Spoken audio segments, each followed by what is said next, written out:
Viti 2025 nisi ashtu si shumë para tij për Hashim Thaçin, Kadri Veselin, Jakub Krasniqin dhe Recep Selimin. Larg familjes, larg vendlindjes, brenda 4 mureve të qendrës së paraburgimit në Hagë.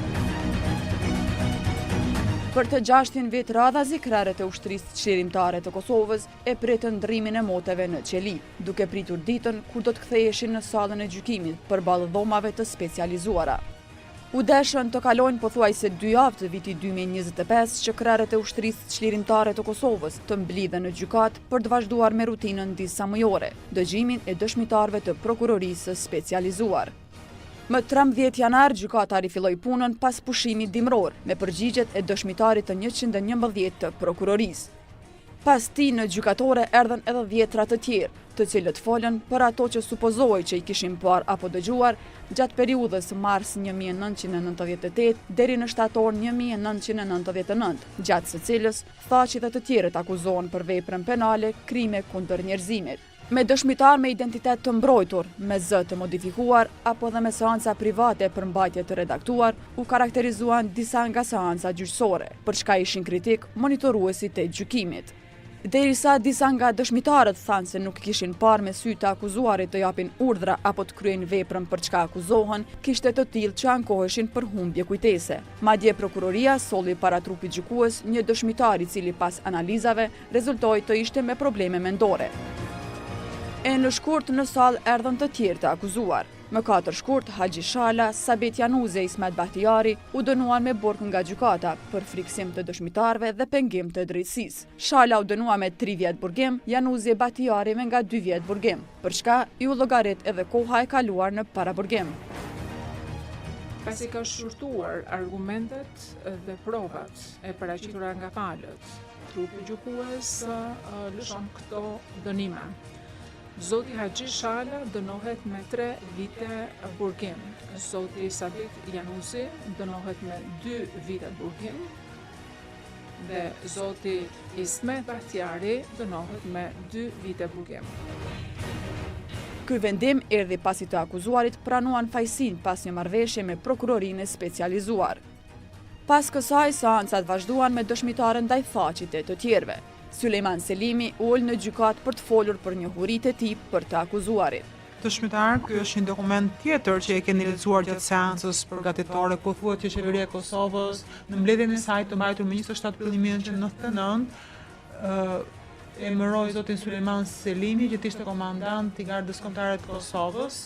Komandant i Gardës Kombëtare të Kosovës, ky vendim hyn në fuqi menjëherë në shkruan kryeministri zoti Hashim Thaçi. Nuk di nga kush vendimi ka kush urshu. E komisar po atë nuk e di në këtë periudhë a urshu nga shefi shtabit Agim Qeku apo nga ministri mbrojtës apo por është atëherë ka qenë edhe qeveria përkohshme në themelin e sipër. E ndërsa në sallë vazhdonin dëshmit kundër Thaçit e të tjerëve, një lajm tjetër u përhap në Kosovë. Më në fund, ish presidentit i u lejua të vizitonte baban e tij të sëmurë në QKUK.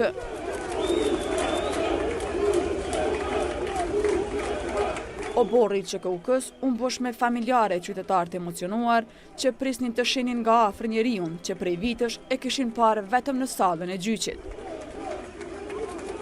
Por gëzimi ishte i shkurtër. Vetëm 3 ditë pas vizitës, babai Thaçit të ndroi jetë. Gjykata nuk e lejoi as në të pame e as në varrim. Kur u kthye përsëri në Kosovë, ishte i vetëm. Nën mbikëqyrje të rrept, ai u përkol mbi varrin e teatrit dhe la një kuror me fjalët që prekën një këmbë të tërë. Te varri yt erdha i fundit Bob. Para meje erdhën mijëra qytetarë. Së shpejti, dorë më dorë do t'i falenderoj të gjithë. Të qofti i lehtë dhe ju i Kosovës.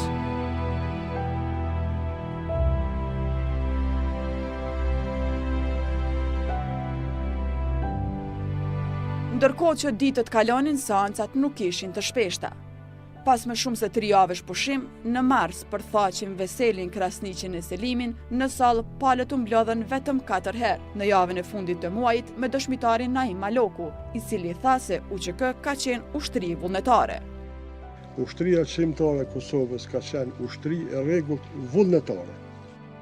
E prilli shënoi përfundimin e dëshmitarëve të prokurorisë specializuar. Më 1 prill ishte planifikuar që pyetjet i bëheshin dëshmitarit 125, por në mungesë fizike të tij në sallë, u bë e ditur se dëshmia e tij do të pranohej me shkrim. Sot, si rregull, duhet kishim filluar të dëgjojmë dëshminë e dëshmitarit të prokurorisë W04 747. Sidoqoftë, dëshmitari nuk është në gjendje të vijë sot. Kështu në prill faqe të tjerët nuk dolën me para trupit gjykues, duke bërë kështu që ditën në paraburgim të vazhdoheshin me vendimet të gjykatësve, me arsyetimin se nëse lihen të lirë, do të ndikojnë në dëshmitar. Në maj, për vizitë në Kosovë erdhi kryetarja dhomave të specializuara të Kosovës, Ekaterina Trëndafilova, e cila, sikurse herën e parë, nuk u prit mirë nga bashkëluftëtarët e katërshës që po gjykohen në Hag. Donë se Trëndafilova kishte paralajmëruar konferencën për media me qëllim të informimit për procesin disa vjeçar në Hag, një gjë e tillë ju pamundësua. Shumë mbështetës të krerëve dhe përfaqësues të organizatës së veteranëve të luftës së UÇK-s u mblodhën para objektit ku pritej të mbahej konferenca. Me brohorima e tym, Trëndafilova anuloi konferencën e paraparë me arsyetimin se kjo po bëhet për siguri publike. Si rezultat, kjo konferencë nuk u mbajt më kurrë. Në korrik pas 3 muajsh pushim, gjykata u rikthye për një vendim që pritej me ankth. Mbrojtja kishte paraqitur mocionin për përzimin e aktakuzës. E ndonë se mbrojtja ishte optimiste se mocioni për përzimin e aktakuzës ndaj Thaqit, Veselit, Krasniqit e Selimit i prezentuar para gjykatës do të rrëzohej, e si rrjedhoj do të pasonte edhe lirimi i tyre, një gjë e tillë nuk ndodhi. Kështu trupi gjykues me gjithë faktet e ofruara nga mbrojtja e rrëzoi mocionin, duke vazhduar mbajtjen në paraburgim të akuzuarve. Një ditë pas u mbajt seanca e radhës në të cilën dëshmuan 2 dëshmitarët e mbrojtësit të viktimave, të cilat folën për gjendjen psikike të viktimave të rastit. Me këtë seancë edhe përfundoi çështjen e saj mbrojtja e viktimave. Derisa gjykata ishte në pushim veror, në Prishtinë po kundërshtoi mbajtja e krerëve të UÇK-s në paraburgim. Në organizimin e OVL të UÇK-s, mijëra qytetarë u mblodhën në sheshin e Prishtinës duke kërkuar lirimin e luftëtarëve dhe duke kundërshtuar procesin gjyqësor, të cilin e quajtën të padrejtë. Pas kësaj proteste masive, një e tillë u organizua edhe në Hag, pikërisht aty ku djemtë e Kosovës po mbahen në paraburgim nga nëntori i 2020-s. Përsëri organizuar nga OVL e UÇK-s, protesta mblodhi në qytetin holandez mijëra qytetar, mbështetës e familjar të akuzuarve, të cilët përsëritën thirrjen për lirimin e tyre. Pas pushimit veror për herë të parë në vite, mbrojtja mori fjalën. Tani avokatit e Thaqit dhe të tjerëve do të thrisnin emra të rëndësishëm për të dëshmuar në mbrojtje të akuzuarve. Dëshmitari i parë ish ndihmësi amerikan i shtetit James Rubin solli një tjetër frymë në sallë. Për 3 ditë u shpreh qartë se Hashim Thaçi nuk kishte pozitë komanduese në UÇK. Unë kam mbërritur në përfundimin se shumë, nëse jo të gjitha akuzat të kriminalitetit, përshirjes, zbrasjeve, ekzekutimeve apo akuzave dhe pretendimeve të tilla ishin të fabrikuara dhe ishin të lidhura kryesisht me fushata desinformimi të organizuara nga rusët. Pas Rubin, erdhën diplomat, ekspert dhe figura të larta ndërkombëtare, të gjithë me një qëndrim të përbashkët. Thaçi nuk kishte autoritet për krimet që i atribuohen. Kishte progres për nënshkrimin e marrëveshjes, por ama kishte trysni nga jashtë, të cilat i diskutuam më herët sot, me komandantët lokal.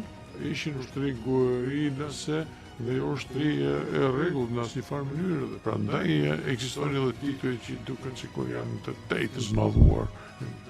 Lidhur me zotin Thaçi, kur jemi njohur me të. Pra që ai kishte një marrëdhënie të kondërlikuar me komandantët në terren. Ai fliste butë në mënyrë të mendueshme, edhe më krijoi përshtypje që ai më tepër ishte i përshtatshëm për një mjedis universitar sesa për një mjedis ushtarak.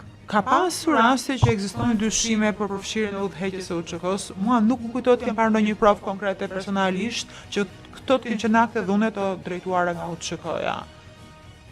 Ai nuk ishte komandanti ushtarak.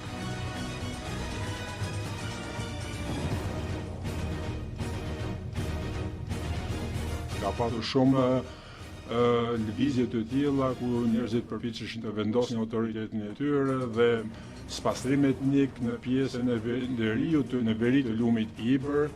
E ndërkohë që në Hag vazhdonin dëshmit, megjithatë thirrjen për lirimin e Thaqit dhe të tjerëve nuk u ndalën. Gjatë kësaj kohe u organizuan protesta masive në Tiranë e Strasburg, ku mijëra qytetar u mblodhën duke kërkuar drejtësi nga gjykata që e quajtën të padrejtë.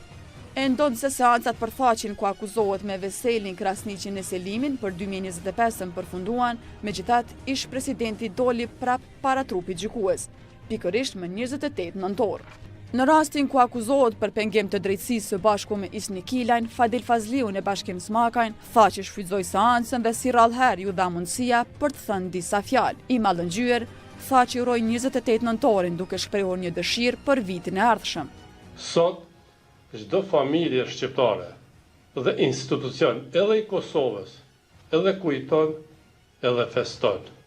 Prandaj, mua nuk më mbetet tjetër, veç t'i uroj shqiptarët për festën e 28 nëntorit të festojnë bashkuar, krenar dhe me dignitet.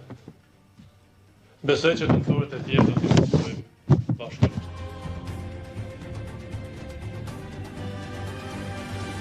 Për të përmbyllur 2025-ën, organizata e veteranëve të UÇK-s më 13 dhjetor organizoi protestën e radhës në mbështetje të bashkëluftëtarëve, ku sikurse në të kaluarët u kërkua lirimi sa më parë i të akuzuarve.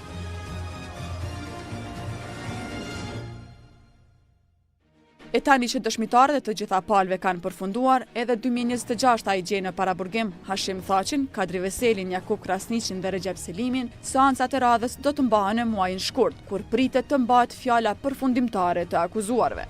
Pas kësaj, trupi gjykues ka në dispozicion 90 ditë për të marrë vendimin final të shkallës së parë për ish-krerët e ushtrisë çlirimtare të Kosovës. Nga fillimi i procesit gjyqësor në Hag janë mbajtur 227 ditë në sallën e gjyqit, kanë dëshmuar 125 dëshmitar të zyres së prokurorit të specializuar, 2 të mbrojtësit të viktimave dhe 7 të mbrojtjes të akuzuarve. Në total, për këtë proces janë shpenzuar 28 muaj e 30 ditë, derisa janë bërë publike 23 vendime mbi rishikimin e paraburgimit.